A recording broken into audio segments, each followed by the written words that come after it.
अरे अरे, जरा संभल के। बच्चे बड़े कमरे में खेल रहे थे। रिया अपने बालों में तेल मालिश कर रही थी। गलती से तेल की बोतल लुढ़क गई। तेल फैलता गया और नीचे गिरने लगा। तेल से फर्श भी चिकना हो गया।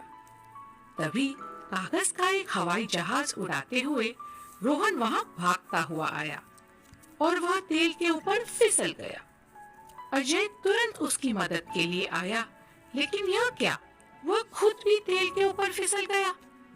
नानी ने देखा कि गड़बड़ी कैसे और कब हुई। वे बोली, बच्चों मेरे पास आओ। लापरवाही से बहुत सारी मुसीबतें खड़ी हो जाती है। मैं तुम्हें एक कहानी सुनाती हूँ, वुडवर्ड जंगल के जानवरों के बारे में। तब तुम समझ जाओगे कि मैं क्या कह रही हूँ।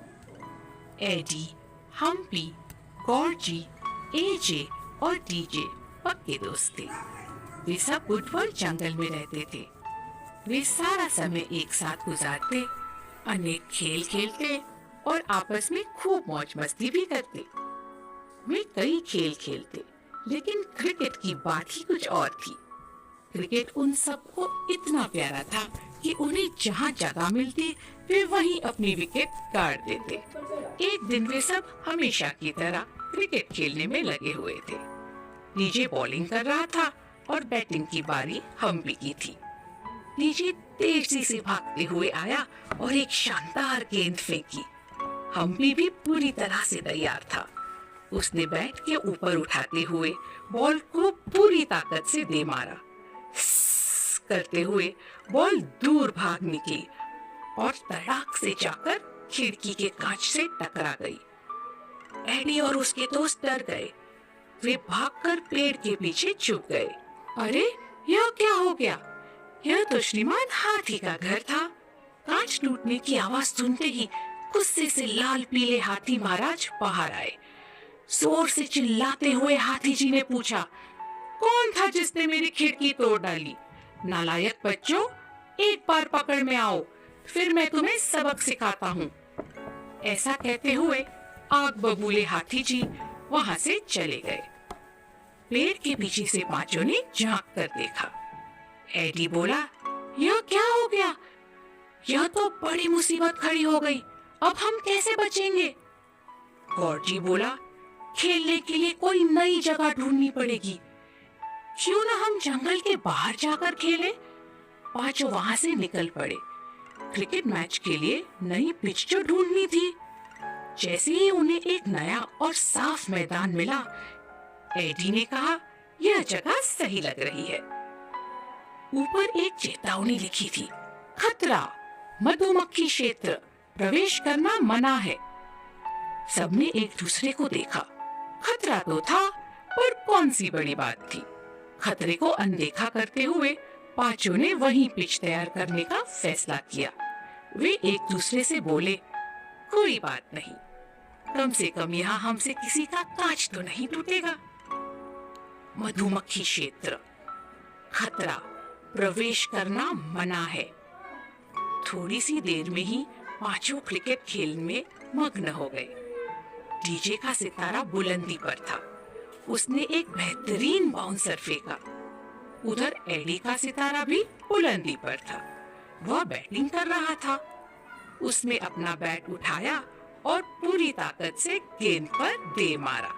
गेंद से ऊपर उड़ती चली गई और दाएं से मधुमक्खी के एक बड़े छत्ते से जा टकराई। भिन करते हुए रानी मक्खी छत्ते से बाहर आई। गुस्से से उसकी भौहें चढ़ी हुई थी। उसका घर किसने तहस नहस किया था? सिपाहियों, सावधान, हम पर आक्रमण हुआ है। हमें शत्रु की ईंट का जवाब ईंट से देना चाहिए। रानी ने आदेश दिया। तुरंत सैनिक मधुमक्खियों की एक टुकड़ी ने एडी और उसके दोस्तों पर डंक मार मार कर हमला बोल दिया। उई, उई! एडी दर्द से तड़प उठा। उफ़ो! हम्पी चिल्लाया। उफ! डीजे की चीख निकल गई। चिस! एजे भी चीखा। इस!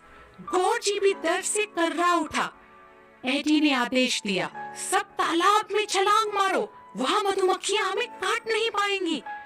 पांचों तालाब में कूद पड़े और जब तक हो सका पानी में ही रहे। कुछ देर बाद गौरजी बोला, मधुमक्खियां जा चुकी है, अब हम बाहर निकल सकते हैं। इधर उधर देखते हुए वे धीरे धीरे बाहर निकले। शुक्र है आसपास कोई मधुमक्खी नहीं थी। भिन! हे भगवान, मधुमक्खियां वापस आ गई। एडी और उसके दोस्त उल्टे पांव भागते हुए मधुमक्खियों के इलाके से बाहर निकल गए। खबरदार, जो फिर कभी तुम हमारे इलाके में घुसे, रानी मक्खी ने धमकी दी। हम्पी बोला, ये हमारे साथ ही होना था, आगे से हमें बहुत ध्यान रखना पड़ेगा। अपनी पीठे सहलाते हुए बाकी चार ने भी हामी भरी।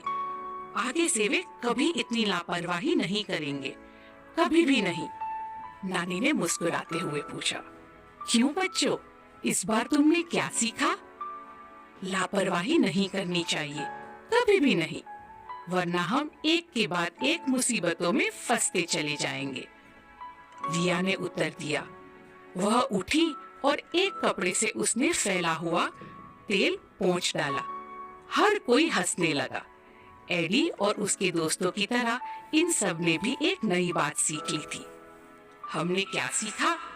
लापरवाही की वजह से बड़ी बड़ी मुसीबतें खड़ी हो जाती है।